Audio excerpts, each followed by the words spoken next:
now we are in business. And waiting for it to go live. Sending data. I will have some coffee until then. What's going on, guys? So Donnie Rouse here, and today I wanted to share some experiences from this past weekend as it relates to your goals. And when I say how it relates to goals, what I'm really talking about is I want to talk about how it relates to the vision for your life. Because the vision, unless you have a vision for your life, you're just going on that road blindly, hoping that it turns out okay. And this is, while you may wind up getting somewhere, it may not be the place you want to be. And so one thing we want to do is, we want to make sure that we know what our vision is, where we are going. Secondly, we want to understand that where we are today is going to be different than where we are 10 years from now, 20 years from now, because our desires are going to change because we are constantly changing. And then lastly, we want to look at our goals, where we are headed, and we want to really understand what are the prices that we'll have to pay. What will we have to give up in order to reach those goals? Because having short-sighted vision, meaning making your goals based on who you are today, without really looking forward to say, one, what are the anomalies, like these one-off events that could happen that could affect me? And then secondly, we assume that who we are right now is relatively stable. We look in the past and we think that all that change that we experienced, that we've experienced so much change, then who we are is fixed, when it's just not true. We continue changing throughout our entire life, especially as we go through different lifestyle, life phases. So I want to share a story. I was at an event last night. I went to an emo night at Park City Music Hall in Bridgeport, Connecticut. And at the event, I had the pleasure of meeting a couple nurses there in line. We started talking about goals and how they got into nursing. And one of the girls had explained to me, she says, well, I got into this. I didn't really know what to do. I have no vision for my life. And the fact that she was able to express that in a way joyfully, I was kind of perplexed by that. I'm like, why are you happy that you don't have a vision for your life? And as a result of not having that vision, she just kind of went into the next thing. I commended her for being a nurse because I think it is one of the hardest careers that one could get into, but also the impact that you have on someone's life. I was explaining to her when my parents had both of my parents had open heart surgery, and how the nurses played such a role in just the keeping a positive mindset, but also seeing that my loved ones were taken care of, and how the impact they have is immeasurable. And when I was talking about looking out into the future, maybe it's when you're 60 years old, she's like, no way. She's like, there's no way I'm going to stay here that long. I couldn't do it. I was like, well, what do you want to do? And she went on to tell me that. She's like, well, I want to travel the world. And this rung true to me as well, because in the past, I would often say that same thing. If you would say, Donnie, what do you want to do with the rest of your life? I'd be like, I would just want to travel. All I want to do is travel. Who doesn't want to travel all the time? But in my travels, I've had the ability on these extended trips to realize that when the pendulum swings one way, it often comes back the other way with more velocity.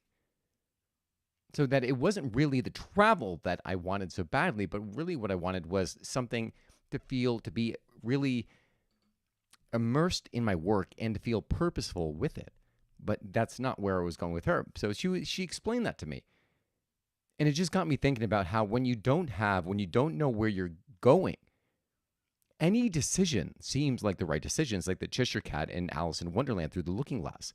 She goes, where are you trying to go? She's like, I'm not really sure. He's like, well, then any way's good.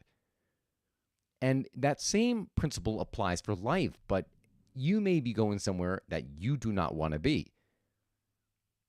Which brings me to number 2.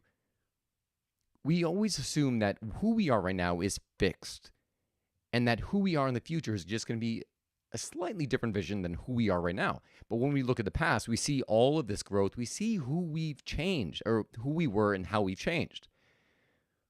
As I had mentioned in the opening, we are constantly changing.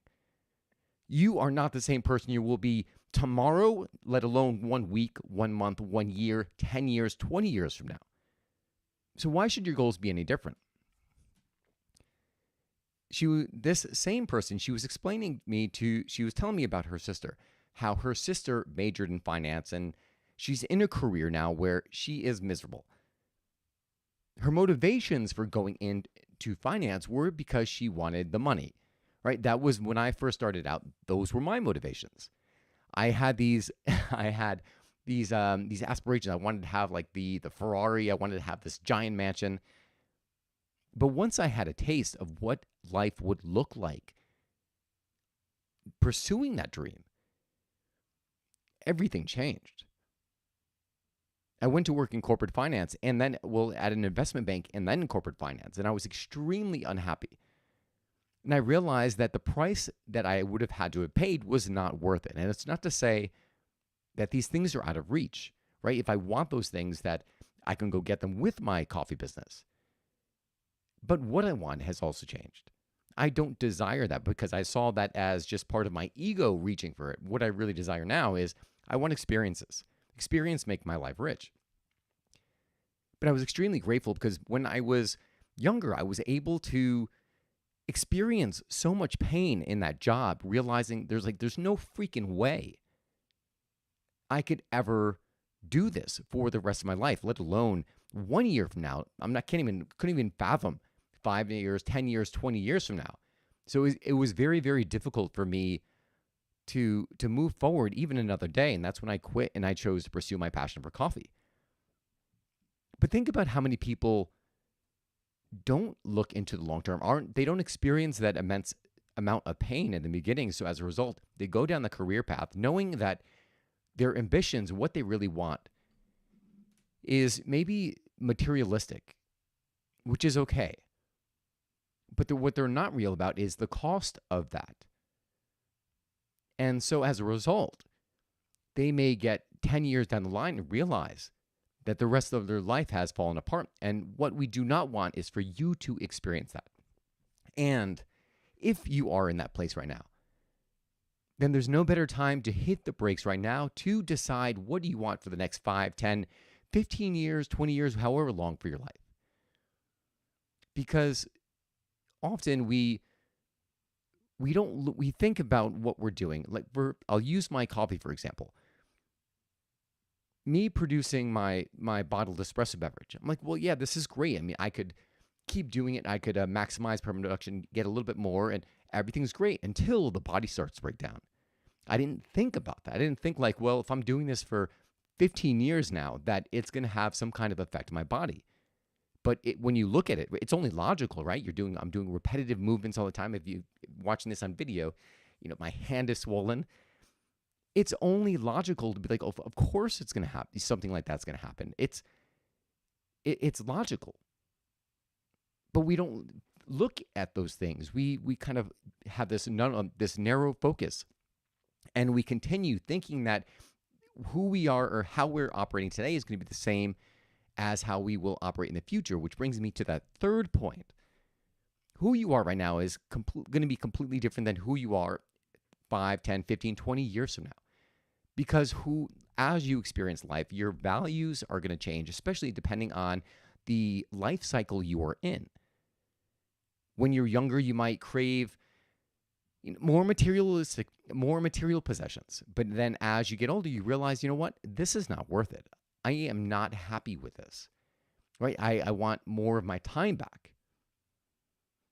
So you have to understand and look forward to understand, well, one is it's okay for what you want to change, but you have to always check in to change that vision that you have for your life, your ultimate vision. So this way you are conscious and you can check in and say, well, is that still what I want? And if not, then make the necessary adjustments. It reminds me when I was working at Jeffries and Company. I was working at this investment bank, and I was talking with one of the guys, a trader there. Or he wasn't a trader, he was an investment banker. And I was asking him questions about it because I had this, being an investment banker had all of this, this appeal to me. It was like, oh my God, wow, an investment banker, they make millions and life is great. I remember talking to him. I said, tell me about it. Like, what was it like? He said, well, you talked about the long out. He didn't tell me about all the dreamy aspects that I thought he was going to mention. He went into the long hours he was working at the office and also the missed opportunities he had with his children. When he was working in investment banking, he was telling me that he missed his kids' baseball games. One of the things that he enjoyed the most, he gave up because he chose to work. And I'm not saying, again, I'm not saying it's bad. It was a choice that he made, but from what he was telling me, it wasn't the right choice. Clearly, he valued his son's baseball games more than spending, an extra 8 hours in the office. And the reason I tell you this is because I want you to know the cost you're paying up front. So this way you can make the changes, but also you're not trading something that's important for something that is not. It's easy to fall in the trap of creating a lifestyle that starts to own you rather than you owning it. If I had to presume, I would presume that his lifestyle, because of his many, many years in investment banking, he's been there. I mean, at the time I was in college. I was probably my early 20s. He had to be in his 50s. So let's say he's been in investment banking for 30 years. When you added all that up, he probably had a very comfortable lifestyle.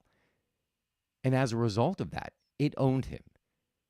He wasn't able to say, you know what, I'm going to change jobs because maybe the upkeep would have been too much for him to handle. And now keeping up with the Joneses, it all would have, it's a house of cards ready to crumble. Now, this again, I'm assuming here. I don't know if this is true or not. But the reason I tell you is because it does offer some facts. It does offer a realistic example as to what could happen. So let me recap, and I want to share some lessons with you. Number one, don't let the short-term thinking be at the expense of your long-term goals. Meaning, when you are going after short-term goals, as I was with me in the coffee company, look at your long-term and say, what is the likelihood of me being able to continue this for the long term? What things aren't I looking at? Aren't I considering? Number two, you are constantly changing. And so it's natural for your ambitions to change as well. Just like your personality, you're in no way responsible or you're in no way obligated to be who you are today for another day. The same thing is with your ambitions. Your ambitions are able to change. So allow them to change. Don't think that those are concrete structures that you have to follow if they are no longer in alignment with you. Lastly, is what you desire has a cost. Decide up front whether or not you are willing to pay that price. And also be real with yourself as to what exactly that price is. Because you may be driving towards a place that you do not want to be. So in wrapping all of this up, so the reason I'm bringing this up is because the work that is important, very few people actually put the time and attention towards, such as creating a vision for your life.